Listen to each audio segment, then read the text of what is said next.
ದೇವರ ನಾಮಕ್ಕೆ ಸ್ತೋತ್ರ ಉಂಟಾಗಲಿ. ಈ ಸಮಯದಲ್ಲಿ ನಾವು ದೊಡ್ಡದಾಗಿರ್ತಕ್ಕಂಥ ಸಾಕ್ಷಿಯನ್ನು ಕೇಳಕ್ಕೆ ಹೋಗ್ತಾ ಇದ್ದೇವೆ. ಅಟ್ಟಿವಿರುಪಾಪುರ ಗ್ರಾಮದಿಂದ ಸಹೋದರಿ ರೇಣುಕಮ್ಮ ಅವರು, ಅವರ ಯಜಮಾನರು ಹನುಮಂತವರು, ಅವರ ಜೀವಿತದಲ್ಲಿ ದೇವರು ಯಾವ ರೀತಿಯಾಗಿ ಅದ್ಭುತವನ್ನು ಮಾಡಿದ್ರು ಎಂಬುದಾಗಿ ಈ ಸಮಯದಲ್ಲಿ ಅವರ ಬಾಯಿ ಮೂಲಕವಾಗಿ ನಾವು ಸಾಕ್ಷಿಯನ್ನು ಕೇಳೋಣ.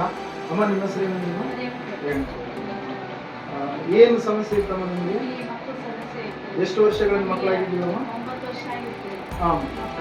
ಫಸ್ಟ್ ಆಗಿದ್ರು, ಆದರೆ ಮಕ್ಕಳು ದತ್ತ ಇದ್ದರು.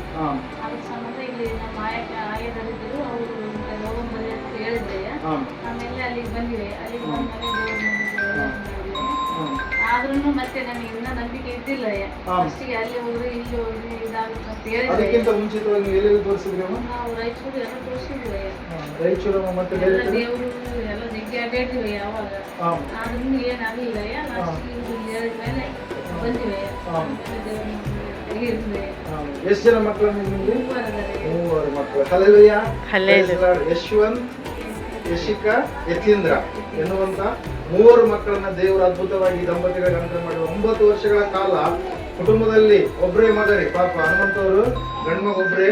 ಆ ಸಮಯದಲ್ಲಿ ದೇವರು ಇವರ ಕಣ್ಣೀರನ್ನ ಒರೆಸಿ ಅದ್ಭುತವಾಗಿ ಸಂತಾನ ಭಾಗ್ಯದಿಂದ ಇವರನ್ನ ತುಂಬಿಸಿ ತೃಪ್ತಿಪಡಿಸಿದ್ದಾರೆ. ಇವರ ಜೀವಿತದಲ್ಲಿ ಇರ್ತಕ್ಕಂಥ ಅವರ ಮಕ್ಕಳ ಸಂತಾನ ಭಾಗ್ಯದ ವಿಷಯದಲ್ಲಿ ಇರ್ತಕ್ಕಂಥ ಎಲ್ಲ ಕೊರತೆಯನ್ನ ನೀಗಿಸಿದ್ದಾರೆ. ಕೀರ್ತನೆಗಳ ಪುಸ್ತಕ 127ನೇ ಕೀರ್ತನೆಯಲ್ಲಿ ನಾವು ಈ ರೀತಿಯಾಗಿ ನೋಡ್ತಾ ಇದ್ದೇವೆ.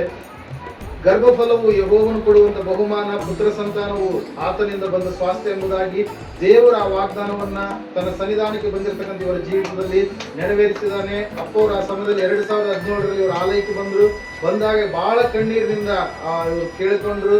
ಅನೇಕ ಮಕ್ಕಳು ಆದಾಗಲೂ ಕೂಡ ದಕ್ಕಲಾಗದಂತ ಒಂದು ಪರಿಸ್ಥಿತಿ. ದೇವರಲ್ಲಿ ನಂಬಿಕೆ ಇಡ್ರಿ, ವಿಶ್ವಾಸ ಇಡ್ರಿ, ದೇವರು ಖಂಡಿತವಾಗಿ ನಿಮ್ಮ ಜೀವಿತದಲ್ಲಿ ಕಾರ್ಯ ಮಾಡ್ತಾನೆ ಎಂಬುದಾಗಿ ಹೇಳಿದಂತ ಒಂದೇ ಒಂದು ಮಾತಿಗೆ ಅವರು ವಿಶ್ವಾಸ ಇಟ್ಟು ನಂಬಿಕೆಯಿಂದ ಅವರು ಬಂದರು. ದೇವರು ಅವರ ನಂಬಿಕೆಯನ್ನು ಹುಸಿಗೊಳಿಸದೆ ಅವರು ಯಾವೊಂದು ನಿರೀಕ್ಷೆಯನ್ನು ಇಟ್ಟಿದ್ರು ಆ ನಿರೀಕ್ಷೆಯಿಂದ ದೇವರು ತುಂಬಿಸಿ ಇವತ್ತಿನ ದಿವಸದಲ್ಲಿ ಮುದ್ದಾದಂತ 3 ಮಕ್ಕಳನ್ನು ದೇವರು ಅನುಗ್ರಹ ಮಾಡಿದ್ದಾನೆ. ದೇವರ ಸಾಕ್ಷಿಯನ್ನ ಆಶೀರ್ವಾದ ಮಾಡಿ ನಡೆಸಿದೆ. ಆಮೇನ್. ದೇವರು ಎಂತ ದೇವರು?